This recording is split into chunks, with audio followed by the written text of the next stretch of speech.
That may be the greatest catch I've ever seen in my life. All right, guys, we are so close to the fantasy football playoffs. I know a lot of us already have our leagues clinched up where we have that spot guaranteed. You're either 8-3, maybe you're 7-4. Regardless, it looks like you are getting into the fantasy football playoffs. And I know a lot of us have not had our trade deadlines passed yet. I will say if your deadline is already passed, guys, go out there, talk to your commish. Obviously not this year, but next year, make sure that you have your trade deadline for the first week of your fantasy football playoffs, because there's really no reason to have it so early on. We're not the real NFL, no, here. We're wanting to make sure we keep our activity in our league, because as soon as that trade deadline passes, a lot of owners lose interest. Here, I know that we are still going to go out there, talk about the running backs that have the nicest schedules for this fantasy football playoff stretch. We're going to be looking at weeks 14, 15, 16. Also, we may throw in some running backs that are just undervalued in general right now with what we expect their workload to be when they come back to their offenses. But before we get into it, guys, please, if you have not already, go down there, drop a like on the video, leave a comment. It really, really helps us out. Yeah, go down to the comment section and let me know what running back you are trying to target for your fantasy football playoff stretch.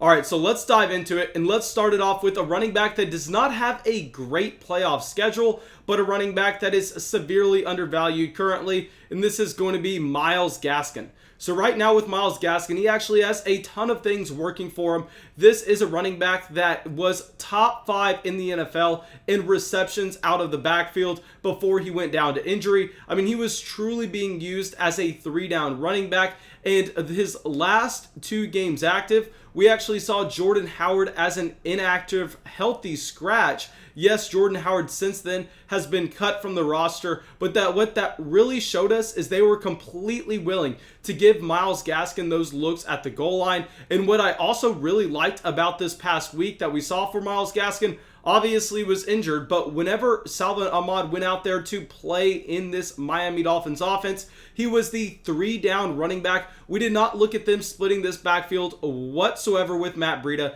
Yes, Matt Breida got some usage, but that was in a drive where Ahmed was out for the period. So with Myles Gaskin, he's going to be coming back to this offense, which I think is going to progress a little bit better whenever we are going to expect Tua Tagovailoa to continue to progress as an NFL passer. So he's going to come into an emerging offense. He's going to be a running back that's getting targeted out of the backfield, and he's going to have that usage at the goal line. Because if we look at his efficiency and what he was able to do earlier this season, I truly think there's no way that they go away from him being their starting running back. And when he is that starter, we've seen this coaching staff really want to rely on one running back, not use a committee, and that is everything that we are searching for. He doesn't have the best fantasy football playoff schedule, but it's by no means bad whatsoever. He goes up against the Kansas City Chiefs, which have a great defense, but honestly, they really allow teams to run the ball against them and really just try to shut down the pass.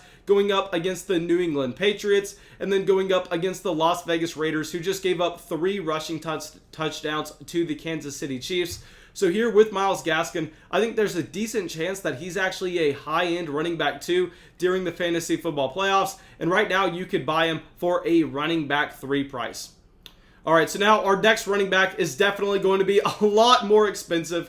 Derrick Henry. Derrick Henry, an elite option every single week. There are very few running backs that are seeing in the same range of touches as Derrick Henry on a week-to-week basis. Derrick Henry is pretty much a lock for 25 carries. And now, during the fantasy football playoffs, he has a fantastic schedule against the Jacksonville Jaguars, the Detroit Lions, and the Green Bay Packers. Now, I know the Green Bay Packers are a great team, but if you look at what they've actually been able to do on defense, it's been in limiting the opposing offensive passing volume, while on the ground, they give up everything. And so we know that Derrick Henry in Week 16 is probably just going to crush the Green Bay Packers. On top of that, in Week 15, going up against the worst run defense in the entire NFL in the Detroit Lions. Week 14, going up against another very bad run defense in the Jacksonville Jaguars. How many times in his NFL career has Derrick Henry gone out there and run for over 150 yards against the Jacksonville Jags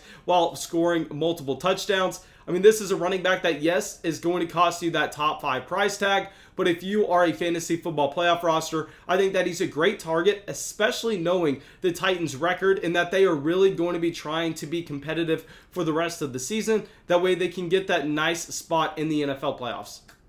All right, so now let's get to our next running back. This is going to be someone that I've been talking about for a while. Austin Ekeler. Guys, Austin Ekeler was a low-end running back 1 before he went out with injury. Since then, Justin Herbert has been one of the most impressive rookie quarterbacks of all time. If he continues to progress like this, I think we could see Justin Herbert potentially being a top 5 quarterback in the NFL. I know that's absolutely absurd to say, but right now he is just on fire. And Austin Ekeler is going to be coming back to this offense where they are putting up more points. They are really not getting off the field that much at all unless they are either kicking a field goal or scoring a touchdown. Obviously, that's the situation we want our running back to be playing in. Austin Ekeler has an elite upside in terms of his targets out of the backfield and his athletic profile, really allowing for big gains. And then his fantasy football playoff schedule is also fantastic against the Atlanta Falcons, the Las Vegas Raiders, and the Denver Broncos. I will say, though, we have to give a warning with Austin Ekeler. Y'all know that I actually said that we were wanting to buy low on Joe Mixon a few weeks ago, and really that looked to be horribly wrong as Joe Mixon since then has gone on the short-term IR. And honestly, guys, I am very sorry, but I don't see how Joe Mixon will get activated now that Joe Burrow is out for the year. There's really no incentive for the Cincinnati Bengals to make that type of move. And I think we can maybe have the same hesitation here on an Austin Ekeler just because the Los Angeles Chargers have no chance at the playoffs, but still, we know that Austin Ekeler is putting up clips on Twitter. Austin Ekeler is one of the hardest working running backs in the entire NFL, so maybe this is a guy that just wills his way back and doesn't care what the front office has to say. All right, so now let's get to our 4th running back, one guy that we were higher on than pretty much everybody this season. He was our running back 1 going into the NFL draft. DeAndre Swift. Guys, I know DeAndre Swift, extremely frustrating missing him this past week. Clearly, the Detroit Lions offense could not do anything without DeAndre Swift and Kenny Golladay. But I think when both of these players come back, we're going to see this offense regress a little bit. And with DeAndre Swift, he has 2 fantastic matchups to open up the fantasy football playoffs. The Green Bay Packers and the Tennessee Titans. For your championship game in Week 16, though, he is going to have a tough matchup against the Tampa Bay Buccaneers. But really, we know that weeks 14 and 15 are a lot more important looking at those schedules because if you're making the fantasy football playoffs, you are most likely playing in those weeks where you have to win those weeks if you're trying to get to that week 16 matchup. Here with DeAndre Swift, this is just a running back that regardless of his schedule going forward, I would have as a top 10 option. He's the exact kind of player of an Alvin Kamara, of an Aaron Jones, where he's not going to see every single touch out of his backfield, but the touches he's going to be seeing are the very high valuable touches in terms of the targets, in terms of the usage at the goal line. And if this Detroit Lions offense bounces back like we expect them to do with their weapons coming back in, I think that DeAndre Swift and his talent profile could easily be a top 10 option for us rest of way. And he has that nice schedule in the beginning of the fantasy football playoffs. All right, so now our last running back. I know this is going to be the most boring running back, a running back that we did not draft at all coming into 2020, but I think that he is still an intriguing trade target.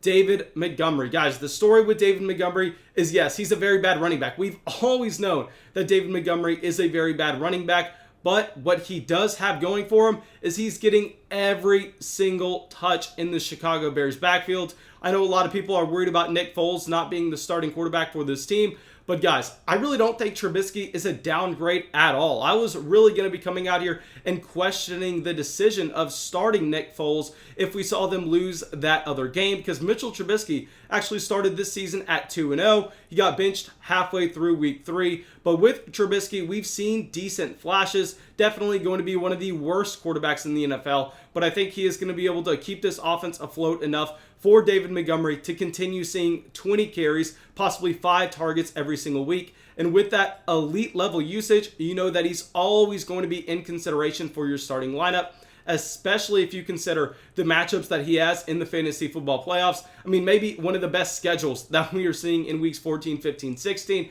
Week 14 going up against the Houston Texans, a horrendous run defense. Week 15, the Minnesota Vikings, kind of average, but I think we could say that they're a little bit worse than average. Then against the Jacksonville Jaguars in Week 16. Guys, this is going to be a spot where we are trying to target. We are trying to get David Montgomery for a discount where we can.